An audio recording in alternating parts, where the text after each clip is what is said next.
দুদিন আগে চলে গেছিলাম কলকাতার বুকে খুলে যাওয়া একটি নতুন মাল্টি কুইজিন রেস্টুরেন্টে। গোলপার্কের থেকে মাত্র 2 মিনিট হাঁটলেই কিন্তু তোমরা পৌঁছে যাবে এই রেস্টুরেন্টে। এই রেস্টুরেন্টে যেমন তোমরা পেয়ে যাবে চাইনিজ, তেমনই থাকবে ইন্ডিয়ান, তেমনই থাকবে মুঘলাই, আরো অনেক কিছু।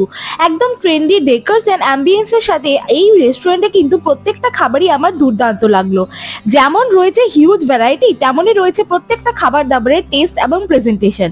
এমনকি স্টাফদের বিহেভিয়ারও ছিল প্রচন্ড পোলাইট। তাই তোমরা যদি ইন অ্যান্ড অ্যারাউন্ড থাকো, অবশ্যই কিন্তু গোলপার্কের এই নতুন রেস্টুরেন্টে গিয়ে একবার খাবার খেতে ভুলো না। প্রত্যেকটা খাবারই তোমাদের মুখে লেগে থাকবে, আর দামও কিন্তু বেশ অনেকটাই অ্যাফোর্ডেবল। তাই একটা যদি ভালো ফ্যামিলি রেস্টুরেন্ট খুঁজছো, বা এরকম একটা পুরো ইনস্টা ওডি একটা ডেকোরওয়ালা কোনো রেস্টুরেন্ট তোমরা খুঁজছো যেখানে গেলে তোমাদের ভাবতে হবে না যে কোনটা ছেড়ে কোনটা খাবে, তাহলে অবশ্যই কিন্তু চলে যেতে ভুলো না হাঙ্গার অ্যান্ড হারবার ক্যাফে কিচেনে, যেটা রয়েছে গোলপার্কের একদমই কাছে। একটা পুরো ভিডিও আমার চ্যানেলে আপলোড করা রয়েছে, সেটাও দেখে নিও।